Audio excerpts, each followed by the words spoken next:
자, 우리 한번 옆에 분들과 서로 한번 인사하겠습니다. 우리 가정에서 온라인으로 예배하는 성도님들도 우리 서로 한번 가족들과 인사하겠습니다. 우리 함께 힘내십시다. 우리 함께 힘내십시다. 예수님의 생애를 삶과 죽음이라고 하는 양 측면에서 볼 때 겟세마네 동산에서 아버지 앞에 마지막으로 기도를 드리시고 잡히시던 바로 그날 밤이 삶에서 죽음으로 옮겨가는 전환점이었다고 말할 수가 있습니다. 주님께서는 사느냐 죽느냐를 놓고 밤새워 아버지 앞에 기도를 드렸습니다. 삶에서 죽음으로 넘어가는 현장에서 주님에게도 인간적인 고뇌가 찾아왔던 것 같습니다. 또 한편으로는 사단의 극에 달하는 유혹과 한판 승부를 벌여야 하기도 했던 거죠. 주님은 자신이 인류를 위한 대속 제물이 되어 죽음의 길을 걸어가야 한다는 것을 모르고 계셨을까요? 주님께서는 예루살렘으로 올라오시는 길에 이미 제자들과 이별을 준비하고 계셨습니다. 심지어는 내가 아버지께로 가는 것이 너희에게 유익함이 된다. 내가 아버지께로 가면 아버지가 너희에게 성령을 보내실 것이다 하고 그들을 위로하시기도 했고 그들과의 이별, 작별을 준비하고 계셨습니다. 주님은 처음부터 모든 것을 알고 계셨던 것이죠. 그럼에도 불구하고 고난과 죽음이 자신의 목전에 다가왔을 때 인간 예수님의 마음에 깊은 고뇌가 찾아왔던 겁니다. 죽음의 잔을 마셔야 하고 또 그 길을 가야 하는데 그 길 말고 다른 길은 없을까? 그래서 아버지께 이 잔을 피할 수만 있다면 이 잔을 내가 피할 수 있게 해달라고. 어찌 보면 주님의 너무나도 인간적인 모습이죠. 주님은 하나님의 아들로서 참 하나님이셨지만 참 인간이라고 하는 하나의 표식이기도 합니다. 또 다른 한편으로는 합리적인 갈등이 생겼습니다. 내가 이 세상에 온 목적은 하나님 나라를 선포하는 것이고 하나님의 승리를 이 땅 가운데서 이루는 것인데 내가 악에게 사로잡히고 내가 악에 의해서 처형을 당한다고 한다면 죽음을 맞이한다고 한다면 과연 내가 이 땅에서 하고자 했던 이 모든 것들 하나님 나라의 승리를 과연 이루는 것이라고 말할 수 있겠는가? 과연 이루고도 내가 이 땅에 온 이 모든 목적을 성취했다고 말할 수 있겠는가라고 하는 고민에 빠지게 된 거죠. 자, 십자가의 현장에서 관리들이 주님을 비우면서 한 말이 무엇이었습니까? 저가 남을 구원하였으니 만일 하나님이 택하신 자 그리스도면 자기 자신도 구원하라 그랬습니다. 또 예수님을 십자가에 못 박았던 로마의 군인들은 내가 만일 유대인의 왕이면 너 자신을 먼저 구원해라. 예수님과 함께 십자가에 매달렸던 행악자들 가운데 한 사람은 너가 그리스도냐? 그러면 너와 우리를 구원하라 하고 주님을 조롱하고 비방했습니다. 오늘 이들의 조롱과 비방에는 제 목숨 하나도 구원하지 못하는 자가 어찌 남을 구원하고 이스라엘을 구원하고 인류를 구원한다는 말이냐? 한마디로 주님을 비웃고 조롱하고 있는 것이죠. 과거의 광야에서 마귀가 예수님을 시험할 때 너는 하나님의 아들이요 힘과 권능을 가지고 있는 자인데 왜 이렇게 힘들고 어려운 길을 걸어가려고 하느냐? 너가 이루고자 하는 일들을 너가 가지고 있는 그 권능을 가지고 쉽게 해결해라. 얼마든지 쉽고 편하게 빠르게 성취할 수 있는 방법이 있지 않느냐? 왜 힘들고 어렵고 이 고난의 길, 죽음의 길을 가려고 하느냐 하고 주님을 시험했던 거죠. 어쩌면 겟세마네 동산에서 기도할 때에도 마귀는 합리적인 온갖 이유를 들어서 예수님의 마음을 휘저어 놓았을 것입니다. 그런데 여러분, 그 기도의 결론은 어떻게 끝이 납니까? 아버지여, 내 뜻대로 하지 마시고 아버지의 뜻대로 하옵소서. 주님께서 정해놓으신 그 죽음의 길, 십자가의 길을 걸어가기로 주님께서 마음과 뜻을 정하십니다. 그리고 그 마음과 뜻을 정하시고 난 이후에 주님께서 보여주신 그 모습은 조금의 망설임도 없이 죽음을 향해서 한 걸음 앞으로 나아가는 것이었습니다. 그리고 그 한 걸음을 내디딜 때 하셨던 모든 일들은 주님께서 왜 죽음의 길을 택하셨는지, 왜 그 길을 걸어가시기로 마음을 먹고 나아가시는지를 우리에게 여실히 보여주고 있습니다. 4절 말씀, 예수께서 그 당할 일을 다 하시고 나아가 이르시되 너희가 누구를 찾느냐. 주님께서는 자신을 잡으러 온 자들 앞으로 나아가셨다고 했어요. 뒤로 숨지 않았습니다. 뒤로 물러서지 않았습니다. 당황하지 않으셨습니다. 모든 것을 알고 계셨습니다. 이후에 내게 어떤 일들이 일어날 것인지, 어떤 고난의 길이 내 앞에 기다리고 있는지 다 알고 계셨지만 조금 더 두려워하지 아니하시고 오히려 앞으로 한 걸음 내디디셨다고 말씀합니다. 그리고 당당하게 그들에게 묻습니다. 너희가 누구를 찾으러 왔느냐? 이때 주님을 잡으러 왔던 사람들이 보인 반응을 보십시오. 6절 말씀, 예수께서 그들에게 내가 그니라 하실 때에 그들이 물러가서 땅에 엎드러지느니라. 자신들이 잡으러 온 예수가 숨지 않았습니다. 피하지 않았습니다. 오히려 당당히 그들 앞에 나서서 너희가 잡으러 온 예수, 그가 바로 나다, 내가 그니라 하고 그들에게 자신의 존재를 밝혔습니다. 이때 그들이 어떤 반응을 보였죠? 그들이 한 걸음 뒤로 물러나서 땅에 엎드러졌다고 했어요. 왜 그들이 뒤로 물러나 땅에 엎드러졌습니까? 두려웠기 때문이죠. 뭐라고 말로 형용할 수가 없습니다. 표현할 방법은 없습니다만은 그들의 마음속에 갑자기 큰 두려움이 찾아왔습니다.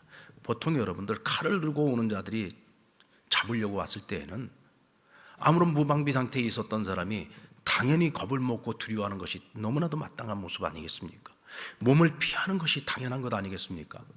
그러나 주님께서는 자기를 잡으러 오는 자들에게 당당히 나서서 내가 바로 그 사람이다 라고 말씀할 때 그들은 오히려 두려워 물러나 엎드렸다고 했습니다.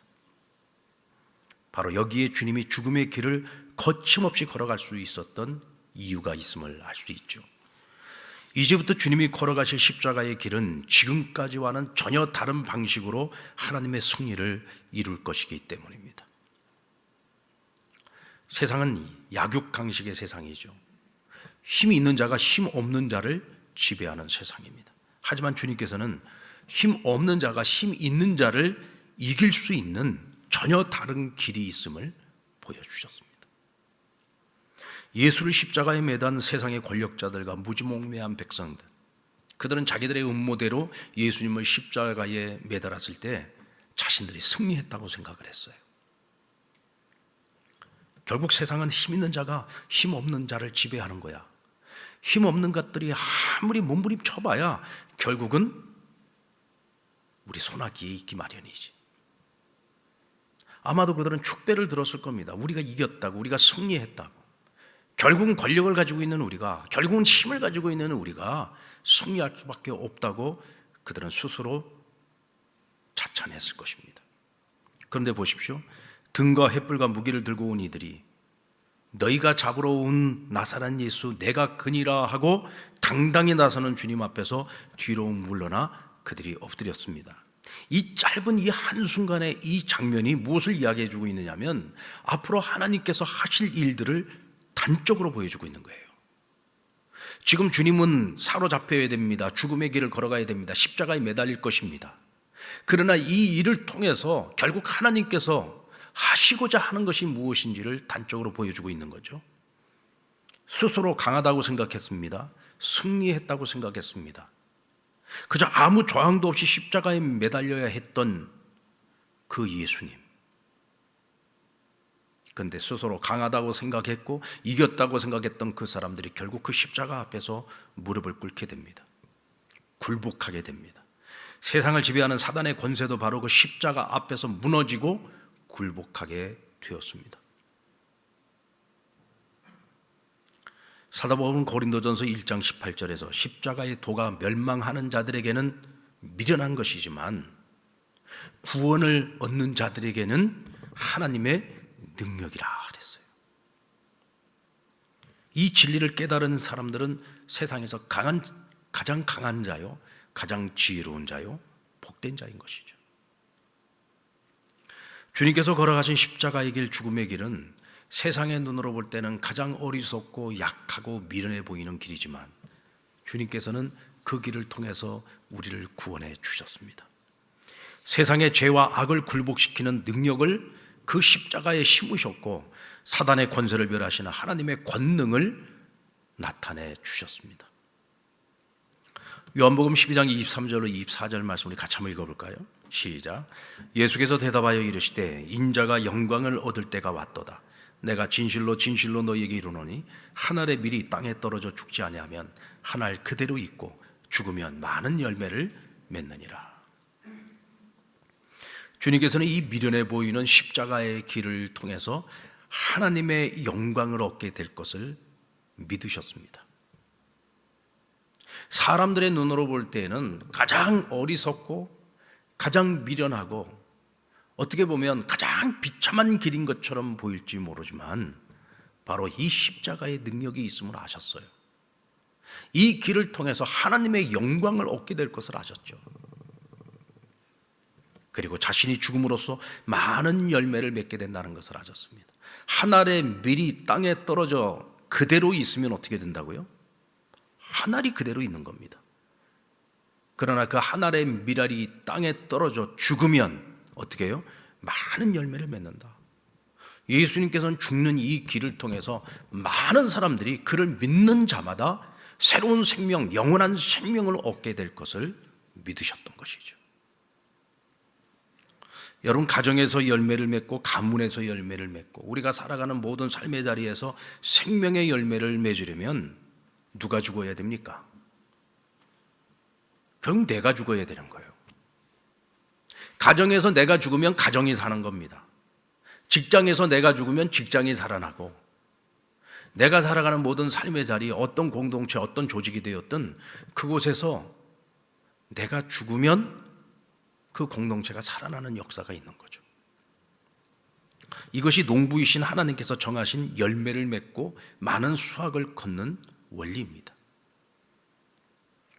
저희 교회 집사님 중에 한 분이 이 직장 생활을 하면서 직장 상사 때문에 너무 스트레스를 받는 거예요. 이분이 뭐 자기 성격대로, 자기 성향대로, 그리고 자기 기분에 따라서 직원들을 대하는 거예요. 그러니까 이 직원들이 뭐 일로 인해서 받는 스트레스도 큰데 이 상사 기분 맞추느라고 너무 직장 생활이 힘든 거예요. 이 직장을 그만둬야 되나, 아니면 이직을 해야지 되나, 아니면 한번 맞서서 싸워봐야 되나, 뭐 이런저런 고민을 가지고 아주 갈등을 하고 있었어요. 이제 제자 훈련을 하다가 거기서 이제 그런 갈등의 문제들을 같이 이제 의논을 하는 중에 우리 그리스도인의 승리 방식이라는 게 뭐냐? 우리 그리스도인들이 각자 주어진 그 자리에서 우리가 믿는 자로서 어떤 방법으로 어떤 길을 통해서 우리가 이길 수 있느냐? 결국 그것은 내가 사는 데 길이 있는 것이 아니라 내가 죽는 데 길이 있다. 우리는 어느 자리가 됐든지 그 자리에서 많은 열매를 맺을 수 있는 땅에 떨어져 죽는 밀알이 돼야 된다. 죽어야 열매를 맺을 수 있는 거다. 그러니까 그 말씀을 듣고 이분이 이제 마음을 고쳐먹었어요. 어떤 마음을 먹었느냐면 내가 한번 이해하도록 한번 노력을 해보자. 그래서 직장 상사가 뭐 스트레스가 있어가지고 막 그냥 그 부하 직원들에게 막 그 스트레스를 푸는 거예요. 막 괴롭히고 힘들게 하고 거친 말들을 내뱉고, 이제 그럴 때마다 예전에는 뭐 저런 사람이 다 있어. 그리고는 막 그것 때문에 스트레스를 스스로가 막 받는데 그날 이후부터 마음을 고쳐먹었어요. 어떻게 고쳐먹었느냐면 다 이유가 있겠지. 뭐 집에서 뭐 부인하고 대판 싸우고 왔는가 보다. 아니면 무슨 스트레스 받을 일이 있었는가 보다. 아니면 자기보다 더 위에 사람한테 무슨 뭐 스트레스를 받았는가 보다. 그 사람을 이해하려고 노력을 하다 보니까 그 사람이 화를 낼 때마다 이 사람이 불쌍히 여겨지는 거예요. 긍휼히 여겨지는 겁니다. 그러다 보니까 그 사람을 바라보는 시선이 좀 변했겠죠. 그 사람을 대하는 나의 어떤 행동이나 태도가 변했겠죠. 이거 시간이 지나가면 지나갈수록 어느 날부터 그 직장 상사에게서 변화가 시작이 된 거예요. 말이 부드러워지기 시작하고 행동이 부드러워지기 시작하고, 그리고 어느 날은 미안하다는 말을 하더라는 거예요. 우리 제자 훈련하는데 같이 나눔을 가지면서 이분이 고민을 털어놨었고 그 고민에 대한 해결을 그와 같이 간증을 한 적이 있습니다. 여러분들, 이와 같은 일들이 꼭 직장에서만 일어나는 것은 아니죠. 가정에서도 일어날 수 있는 일입니다. 또 어떤 공동체나 어떤 조직에서도 충분히 일어날 수 있는 일들입니다. 근데 중요한 것은 내가 살고자 해서는 결코 그 가운데에서 답이 없다는 거예요. 부부관계도 역시 마찬가지 아닙니까? 두 사람이 똑같이 살고자 하면 절대로 여기서 답을 얻기가 어려워요. 어느 한쪽이 내가 죽고자 할 때 거기서 답이 나오는 거죠. 어느 한쪽이 죽고자 하면 같이 죽게 되고 같이 사는 역사가 일어납니다. 근데 내가 굳이 이겨먹겠다고, 굳이 내가 살아야 되겠다고, 내가 이기겠다고 싸우려고 들기 시작하면 절대로 거기선 답이 나오지 않죠. 우리 그리스도인의 승리 방식은 절대로 내가 살고자 해서 답이 나오지 않는다. 내가 죽을 때 내가 속해 있는 가정을 살릴 수가 있고 직장을 살릴 수가 있고 내가 살아가는 사람들, 내 주변에 있는 사람들을 살리는 역사가 일어나는 거죠. 근데 결국은 그것이 그들만을 살리는 것이 아니라 그것이 곧 내가 사는 길이라는 것입니다. 우리 주님께서도 십자가에 달려 죽으셨습니다. 그런데 사흘 후에 부활하시지 않았습니까? 살고자 하면 죽을 것이요 죽고자 하는 자는 살 것이라. 바로 이것이 주님이 십자가의 길을 결단하셨던 이유입니다. 그러므로 주님은 남을 살리고 내가 죽는 길을 선택하셨어요. 오늘 본문 8절 말씀을 보십시오. 예수께서 대답하시되 너희에게 내가 크니라 하였으니 나를 찾거든 이 사람들이 가는 것을 용납하라 하시니. 주님을 잡으러 온 이들에게 자신이 나사렛 예수라고 하는 것을 밝히시고 나는 데려가되 이 사람들은 가는 길을 놓아주라는 거예요. 보내주라는 겁니다. 제자들을 살리기 위해서 자신이 모든 멍에를 지고 스스로 사로잡히신 겁니다. 스스로 죽음의 길을 선택하신 것이죠.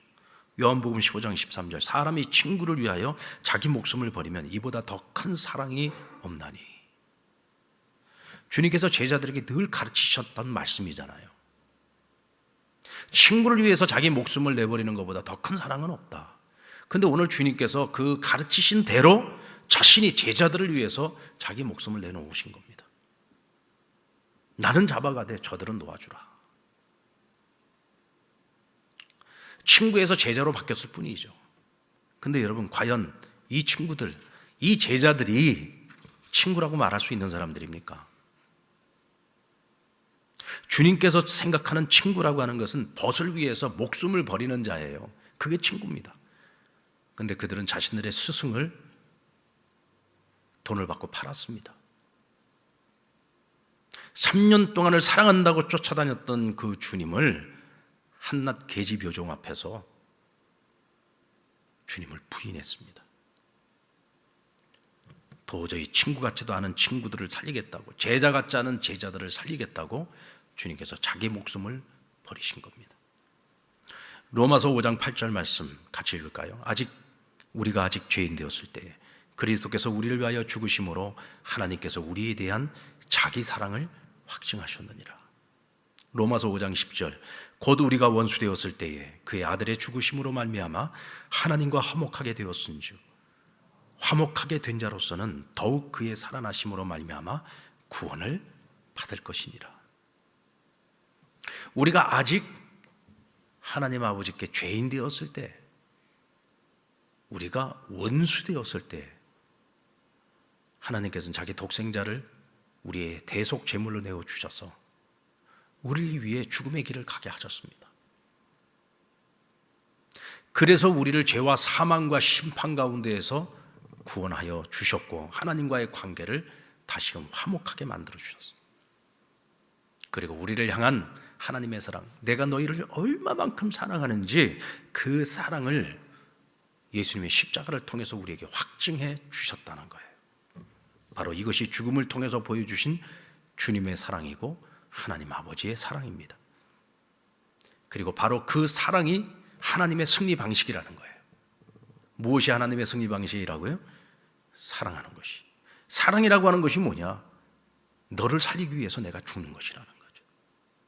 남을 살리기 위해서 내가 죽는 방식, 하나님께서는 그 방식을 통해서 이 땅에 힘 없는 자들이 힘 있는 자를 이기게 하시고, 이 세상을 지배하고 있는 것 같은 악의 권세, 사단의 권세를 하나님께서 괴멸시키시겠다는 것입니다. 사단이 세상을 부패하도록 만드는 악의 경로가 있어요. 그것은 나 살겠다고 남을 죽이는 방식입니다. 내가 살기 위해서 남을 짓밟고 남을 죽이는 거죠. 남을 희생시켜서 자신을 부여하게 하는 것, 이것이 악이 사람과 사회를 감염시키는 경로입니다. 가룟 유다와 대제사장 빌라도 무리들, 이들은 모두가 자기들이 살기 위해서 예수님을 십자가에 못 박아 죽였습니다. 적어도 그들에게는 악이 승리하는 것처럼 보였을 겁니다. 하지만 주님은 전혀 다른 길을 걸어가셨어요. 죄악이 사람을 종로로 타게 만드는 그 길과 정반대되는 길을 걸어가신 겁니다. 남을 죽이고 나 살겠다고 하는 이 세상에서 남을 살리기 위해서 자기 생명을 버리는, 남 살리고 내가 죽는 길을 주님께서 선택하신 것이죠. 그리고 우리에게 보여주셨습니다. 베드로가 예수를 잡으려는 사람들을 향해서 칼을 빼들었어요. 그리고 칼을 휘둘렀습니다. 대제사장의 종이었던 말고의 귀를 베었습니다. 이때 주님께서 칼을 칼집에 꽂으라고 말씀하시면서 내가 아버지가 주는 이 잔을 내가 어찌 마시지 않겠느냐. 나는 이미 이 잔을 마시기로 작정했다. 그러니 절대로 칼을 들지 말라. 칼을 드는 자는 칼로 망할 것이다. 여러분, 악이 판을 친다고 해서 주님께서는 그것보다 더 무서운 악으로 악을 이기려고 하지 않았어요. 왜냐하면 악을 악으로 이기려고 하면은요, 결국은 그것은 마귀가 박수치고 좋아할 일 아니겠습니까? 그러므로 예수님께서는 하나님의 사람들이 죄와 악에 대하여 어떻게 승리할 수 있는지, 그리고 어떻게 승리해야 하는지를 직접 우리에게 몸소 보여주셨던 겁니다. 여러분, 다윗은 자신을 죽이려고 쫓아다녔던 사울을 죽일 수 있는 기회를 2번이나 맞이했습니다. 그것도 아주 절호의 기회였습니다. 사울이 완전 무방비 상태로 있을 때 그를 죽일 수 있는 절호의 기회를 2번이나 얻었어요. 그와 함께 했던 사람들은 모두가 다 하나님이 주신 기회라고 생각했습니다. 그리고 다윗에게 이것은 하나님이 주신 기회니 나의 주인이시여 저를 베십시오. 그러나 다윗은 사울이 아무리 자신에게 악을 행한다 할지라도 그 악을 악으로 갚지 않았습니다. 오히려 악을 악으로 갚지 않고 악을 선으로 갚았어요. 왜 그랬습니까? 아무리 악한 자라고 할지라도 그는 하나님이 기름 부어 세우신 자였기 때문이죠. 하나님이 기름 부어 세운 자를 어찌 내가 내 손으로 죽일 수 있겠느냐. 그의 악에 대해서는 하나님이 심판하실 것이고요, 하나님께서 징벌하실 것이다. 나는 오직 하나님의 기름 부은 자에게 손을 베풀리라. 이것이 다윗의 마음이었어요. 하나님이 그러니까 그 다윗을 사랑하셨던 겁니다. 하나님이 하셔야 될 일을 자신이 한 것이 아니에요. 나는 내가 해야 할 일을 하고 하나님이 하셔야 될 일을 하나님께 맡긴 겁니다. 그것은 하나님의 정의와 하나님의 공의를 믿었기 때문이죠. 오늘 우리가 세상을 살아가면서요, 악을 악으로 갚지 않고 악을 손으로 갚으면서 모든 사람들에게 내가 심판하고 내가 징벌하는 것이 아니라 나는 모든 사람들에게 선을 베풀겠노라, 우리가 마음을 정하고 뜻을 정하고 살아간다면 그것은 우리가 하나님의 정의를 믿기 때문이에요. 하나님의 공의를 믿기 때문입니다. 이와 같을 때에 우리는 예수님처럼, 그리고 다윗처럼 하나님께 영광을 돌리고 하나님의 승리를 가져올 수 있습니다. 절대로 그것이 우리가 손해보는 길이 아니라는 거예요. 주님께서 우리에게 먼저 모범을 보여주셨잖아요. 믿는 자들은 주님과 한 몸입니다. 그리스도께서 우리의 머리가 되시고 우리는 그의 몸이니 주님과 같은 길을 걸어가야 되는 거죠. 주님께서 먼저 보여주신 그 길을 따라서 가면 절대로 그 길은 망하는 길이 아닙니다. 주님께서 보여주셨잖아요. 그리고 주님께서 죽음의 길을 향해 거침없이 내디딜 수 있었던 것은 하나님께서 예수님의 고통을 산통으로 바꿔주실 것을 믿었기 때문입니다. 여러분들, 고통과 산통의 차이가 뭡니까? 고통과 산통은 똑같이 아픔이 찾아온다는 거죠. 이건 공통점이에요. 아픔이 있습니다. 그것도 아주 극심한 아픔이 있죠. 그러나 그 아픔의 이유와 결과가 전혀 다르잖아요. 고통의 이유가 뭡니까? 질병 때문에 혹은 스트레스 때문에 고통을 받죠. 그것이 정신적인 것이든 심리적인 것이든 육체적인 것이든 간에 어쨌든 우리는 아픔을 겪게 됩니다. 그런데 여러분, 산통의 이유가 뭡니까? 그것은 새로운 생명의 탄생을 위해서 그 엄마가 산통을 겪어야 되는 거잖아요. 이유가 다르시 결과도 다릅니다. 어떤 결과가 찾아오죠? 고통의 결과는 그것 때문에 더 많이 아프고 그것 때문에 내 몸이 약해질 수 있고 정신적으로도 내가 더 큰 스트레스를 받게 됩니다. 그러나 산통은 무엇을 얻게 됩니까? 새로운 생명을 얻게 되는 거죠. 예수님이 걸어가셨던 그 고통은요, 이 세상에 누구도 경험해 보지 못할 가장 극심한 고통을 주님께서는 겪으셨습니다. 그것도 자신의 죄 때문이 아니라 우리의 죄 때문에 그 고통을 겪으셔야 했습니다. 그런데 주님이 그 고통을 겪어낼 수 있었던, 감당해낼 수 있었던 것, 그것을 자발적으로 이겨낼 수 있었던 이유는 주님이 그 죽음 끝에 사울 위에 찾아올 부활을 믿으셨기 때문입니다. 그리고 그를 믿는 모든 자들에게 하나님께서 주시는 새로운 생명이 있음을 믿었기 때문에 주님께서는 그 길을 걸어가실 수 있었던 겁니다.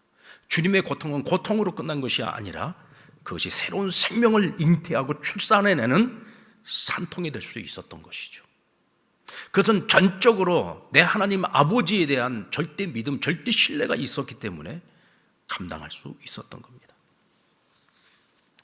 이 땅의 교회가 걸어가야 하는 그 길도 역시 마찬가지죠. 주님이 그 길을 걸어가셨으면 우리도 그 길을 걸어가야 되는 겁니다. 주님이 자기 십자가를 지신 것처럼 교회도, 또한 이 땅을 살아가는 우리 모든 성도들도 각자의 자리에서 자기 십자가를 감당해야 되는 거예요. 왜? 주님이 우리의 머리고 우리는 그의 몸이니까 머리와 몸이 따로 놀 수는 없잖아요. 우리는 한 몸이니까 같은 길을 걸어가야 되는 겁니다. 여러분, 부부도 그렇지 않습니까? 부부도 둘이 한 몸이 되는 것이 부부잖아요. 하나님께서 그 부부를 갈라놓기까지는 절대로 둘이 하나 된 몸을 둘이 나눌 수 없는 것이죠. 한 몸이기 때문에 같은 길을 걸어가야 되는 거예요. 시로도 서로 맞춰가면서 함께 같은 길을 걸어가야 되는 겁니다. 우리가 이미 예수님과 한 몸이 되었기 때문에 주님께서 걸어가셨던 그 길이 때로는 싫어요. 힘드니까, 어려우니까, 아프니까, 고통스러우니까 그 길 가기 싫어요. 주님 말씀대로 살아가다 보면 너무 손해볼 것 같고 피해만 볼 것 같고 이러다가 다 잃어버릴 것 같아서 주님과 같은 길 걸어가고 싶지 않아요. 주님 앞에 나와서 예배드리는 건 좋아요. 주님 찬양하는 건 좋아요. 기도하는 건 좋아요. 그러나 주의 복음을 들고 세상에 나아가서 듣지 않겠다고 하는 사람들에게 복음을 들려주는 거, 때론 내가 복음을 전하다가 핍박을 당하기도 해야 돼요. 때로는 피 흘릴 수도 있어요. 때로는 죽을 수도 있습니다. 그럼에도 불구하고 그 길이 주님이 걸어가신 길이고 내가 마땅히 걸어가야 하는 길이라고 한다면 우리는 고통을 피해갈 수는 없는 겁니다. 하지만 그런 우리가 반드시 믿어야 하는 것이 있습니다. 우리 한번 따라 볼까요? 사흘 후. 여러분, 사흘 후에 어떤 일이 일어났습니까? 무덤에 갇히신 지 사흘 만에 어떤 일이 일어났어요? 우리 예수님 부활하셨습니다. 예수님이 실패했다고 생각했어요. 그래서 예수님을 십자가에 매달았던 사람들은 축배를 들었습니다. 우리가 이겼다고 생각했습니다. 우리가 승리했다고 생각했습니다. 저는 메시아가 아니야. 맞아. 저는 분명 메시아가 아니었어. 우리의 선택이 옳았어. 우리의 판결이 옳았어. 라고 그들은 스스로 자기들 자신을 자찬하고 있었을 겁니다. 그런데 여러분, 사울의 모든 것은 뒤바뀌게 됩니다. 죽었던 예수가 다시 살아난 것입니다. 그리고 그를 죽였던 자들은 그 사실을 은폐하기 위해서 돈을 주고 군인들을 매수해서 거짓 유언비어를 퍼뜨리기도 했습니다. 오히려 예수를 십자가에 매달았던 사람들이 오히려 죽은 예수를 더 두려워했고 부활하신 예수 앞에 그들은 다 굴복할 수밖에 없었던 것이죠. 여러분, 우리는 그 사울 후를 믿어야 됩니다. 사울 후에 일어날 그 일을 믿어야 합니다. 그래야만 우리가 걸어가야 하는 그 길, 죽음의 길, 고난의 길, 십자가의 길, 내가 감당해야 되는 자기 십자가의 길 감당할 수 있습니다. 주님께서도 사울 후를 믿었기 때문에 그 길을 걸어가실 수 있었던 것처럼 우리도 그 사울 후를 믿어야 합니다. 때로는 세상에 악한 자들이 형통한 것처럼 보입니다. 악한 자들의 형통함이 영원할 것처럼 보일 때도 있습니다. 과연 이런 세상에 하나님이 정말로 살아계신 것이 맞아? 하나님이 살아계신다면 어떻게 이런 말도 안 되는 이런 세상에서 일어나는 일들을 그냥 눈으로 보고만 계시는 거야? 그래서 우리는 때로 하나님 앞에 실망할 때도 있어요. 그런데 여러분, 절대로 그것이 끝이 아닙니다. 사울 후에는 모든 것이 바뀝니다. 모든 것이 뒤집어지는 그 시간이 반드시 찾아옵니다. 반드시 악은 멸망하고 예수가 승리하는 반드시 그날, 그 시간, 그 때가 찾아옵니다. 여러분에게 피해갈 수 없는 고통의 시간이 있습니까? 오늘 그 고통이 무엇이 되었든 우리는 그리스도의 몸이기 때문에 주님과 함께하는 고통이 돼야 됩니다. 때로는 내가 실수하고 내가 욕심을 부리고 내가 잘못해서 당하는 고통이라고 할지라도 그러나 그 고통이 우리는 주님과 함께하는 고통이 될 수 있도록 그걸 승화시킬 수 있어야 돼요. 어떻게 그것을 승화시킬 수 있습니까? 기도해야죠. 내가 실수하고 내가 잘못해서 하나님 앞에 기도하면서 이 고통의 문제를 해결해 달라고 기도합니다. 그런데 처음에는 이 고통의 문제를 해결해 달라고 기도하지만 나중엔 그것이 회개로 이어지죠. 하나님, 제가 잘못했습니다. 그리고 하나님 앞에 결단하죠. 하나님, 이후로는 내가 주님과 함께 주님 원하시는 길을 걸어가겠습니다. 주님이 뜻하시는 대로 살겠습니다. 이것이 우리의 마땅한 모습이어야 합니다. 이것이 우리 그리스도인이 살아가는 삶의 방식이에요. 주님과 함께 겪는 고통이 돼야 되죠. 이때 우리가 절대로 잊지 말아야 될 것, 사울 후입니다. 반드시 그날이 우리에게 찾아온다. 고통의 시간이 끝나고 영광의 날이 반드시 찾아온다. 3년째 이어지고 있는 코로나 팬데믹도 이제 엔데믹을 향해서 가고 있습니다. 이제 정부도 보니까 앞으로 2주 후라고 했으니까 이번 부활주일이 지나고 나면 이제 사회적 거리두기가 없어진다고 하죠. 사회적 거리두기가 없어지고 이제 외부 활동을 할 때는 마스크를 벗을 수도 있고, 아마 마스크 벗으라고 해도 아마 다들 쓰고 다닐 거예요. 우리 한국 사람들이요, 스스로 자기 몸 살피는 거는 굉장히 잘 살피거든요. 아마도 벗고 다녀라 해도 쓰고 다닐 사람들 많을 겁니다. 뭐 실내에서야 당연히 뭐 한동안은 계속 마스크를 조금은 더 써야 되지 않을까 생각이 들고요. 엔데믹을 향해서 가고 있어요. 코로나 재앙이 마무리된 이후에 이 땅의 교회와 성도들의 삶은 어찌 될까요? 분명한 것은 상처와 아픔과 고통만 남아서는 안 된다는 겁니다. 고통을 산통으로 바꾸어 주시는 하나님을 믿으십시오. 고통을 산통으로 바꾸어 주시는 하나님을 믿으시기 바랍니다. 그리고 우리는 우리가 해야 할 마땅한 일들을 이제부터 시작해야 합니다. 그냥 고통을 산통으로 바꾸어 주시겠지 하고 그냥 아무것도 안 하고 있으면 안 되는 거예요. 하나님께서는 항상 우리 보고 하라고 말씀하세요. 그러면 내가 이렇게 해줄게 라고 말씀을 하시죠. 왜냐하면 하나님 우리에게 자유의지를 주셨어요. 자유의지를 주셨기 때문에 우리가 하나님이 원하시는 대로 하나님 원하시는 그 길을 걸어갈 때 하나님께서 약속하시는 모든 것들을 하나님께서 적극적으로 이루어 주시는 거예요. 우리는 아무것도 안 하고 있는데 하나님이 고통을 산통으로 바꿔주시는 게 아니에요. 하나님께서 고통을 산통으로 바꾸어 주실 수 있도록 우리는 내가 마땅히 해야 할 일을 이제부터 시작해야 되는 겁니다. 먼저 예배 회복을 위해서 힘써야 돼요. 코로나 때문에 위축되어졌던 우리의 예배 생활이 다시금 회복돼야 됩니다. 교회 생활, 신앙 생활 회복돼야 합니다. 그러지 않고서는 날마다 우리가 회복을 넘어 미래로 우리가 표를 부르짖는다고 해서 그것이 그냥 이루어지는 것이 아니죠. 예배 회복을 위해서 우리가 힘써야 합니다. 그동안 편안하게 그냥 안주했던 자리에서 일어나서 조금은 더 불편하고 조금은 더 힘든 자리로 나와야 하는 것입니다. 그리고 모든 관계에 있어서 하나님과의 관계의 우선순위를 반드시 회복해야죠. 우리 주님께서 그 모질고 힘들었던 십자가의 길, 그 죽음의 길을 걸으실 수 있었던 이유는 늘 하나님과의 관계의 우선순위를 가지고 살았기 때문이에요. 그러니까 내 뜻대로 하지 마시고 아버지의 뜻대로 늘 올바른 선택을 할 수 있었던 것이, 올바른 결정을 내릴 수 있었던 거예요. 결국은 내가 죽어서 모두를 살릴 수 있는 그 길을 걸어가실 수 있었던 겁니다. 그 피곤하고 지치고 힘든 몸을 이끌고도 홀로 산에 오르셔서 아버지 앞에 참된 예배자의 모습으로 살아가셨잖아요. 여러분, 오늘 우리가 아버지 앞에서의 참된 예배자의 모습을 회복하지 않고서는 우리에게 미래는 없습니다. 우리는 주님이 보여주신 것처럼 세상의 방식과는 다른 방식으로 악을 이기고 승리해야 합니다. 남을 이기려고 하기 전에 먼저 내가 죽어야 합니다. 내가 죽어야 남을 살릴 수 있습니다. 또한 나도 살 수 있습니다. 모두를 살릴 수 있습니다. 내가 죽어 남을 살리는 삶, 한 걸음 더 나아가 나는 죽고 예수로 사는 삶을 살아야 합니다.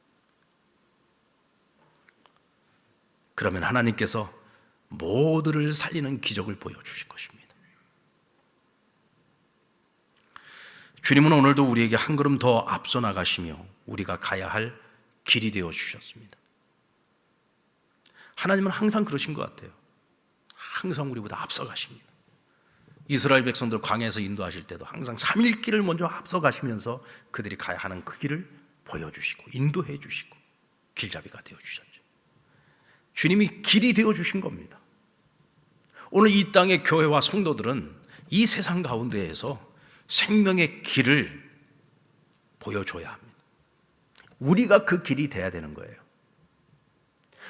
저 사람들은 저렇게 살면 망할 것 같은데, 저 사람들은 저렇게 살면 다 세상에서 실패할 것 같은데, 저것 봐라, 저렇게 사는데도 승리하네, 저렇게 살아가는데도 성공하네. 우리 그걸 보여줘야 되는 거예요. 세상 사람들하고 똑같은 삶의 방식을 가지고서 살아가는 모습이 아니라 그들과는 전혀 다른 방식으로 살아가는데도 불구하고 세상 사람들 눈으로 볼 땐 저렇게 살면 100% 손해볼 것 같고 100% 실패할 것 같고 100% 망할 것 같은데, 실패하지 않고 망하지 않고 승리하고 성공하는 모습을 보여줄 수 있어야 돼요. 그것이 우리가 세상에서 길이 되어 살아가는 것입니다. 이때 세상이 교회를 보고 부러워하는 거예요. 이때 세상의 교회를 보면서 도전받는 겁니다. 우리가 생각했던 방식과는 전혀 다른 방식으로 살아가는데도 저기 길이 있구나. 왜요? 하나님이 우리의 길이 되어주시기 때문이죠. 전능하신 하나님께는 길이 따로 있는 게 아니에요. 주님이 가시는 길이 그게 길인 겁니다. 오늘 우리도 역시 마찬가지예요. 주님과 우리는 한 몸이기 때문에 우리가 가는 그 길이 되는 겁니다. 우린 그것을 세상에 보여줄 수 있어야 돼요. 그저 날마다 세상만 따라가는 것이 아니라, 그저 날마다 세상에 휩쓸려 다니는 것이 아니라, 세상 사람들과 전혀 다른 방식으로 살아가지만 이기고 승리하는 방식을 보여줄 수 있어야 된다. 주님은 오늘도 우리보다 한 걸음 더 앞서 나가고 계십니다. 주님이 우리에게 길이 되신 것처럼 이제는 우리가 세상에 우리가 길이 되어 보여줄 수 있어야 된다. 이를 위해서 오늘 한 주간 고난주간 특별 새벽기도에 주님이 걸어가신 그 십자가의 길을, 죽음의 길을 우리가 함께 따르면서 사흘 후에 부활하실 주님을 함께 맞이하도록 기다리는 시간이 되기를 주의 이름으로 축원합니다. 그리고 이번에 맞이하는 부활주일은 코로나 팬데믹으로 위축되었던 예배 생활, 교회 생활, 신앙 생활을 다시금 회복하는 터닝 포인트가 될 수 있기를 바랍니다. 여러분, 이 터닝 포인트라는 굉장히 중요해요. 어떤 하나의 시점이 굉장히 필요한 겁니다. 근데 하나님께서 우리에게 딱 맞춰서 이번에 부활주의를 주셨어요. 이번에 우리 한국교회가 전체적으로 지금 같이 공감하는 바가, 이번 부활주일은 하나님께서 우리가 그동안에 잃어버렸던 우리가 일상의 삶을 회복할 뿐만 아니라 우리가 그동안 침체되어졌던 우리의 신앙을 다시 회복하는 원년으로 삼자, 터닝포인트로 삼자. 여러분, 이번 우리 상남교회도 이번 부활주일이 우리가 그동안에 침체되고 그동안에 미뤄왔던, 나도 모르는 사이에 멀어졌던 하나님과의 그 모든 관계를 다시금 회복할 수 있는, 그래서 회복을 넘어 미래로 나아갈 수 있는 출발점이 될 수 있기를 주의 이름으로 축원합니다.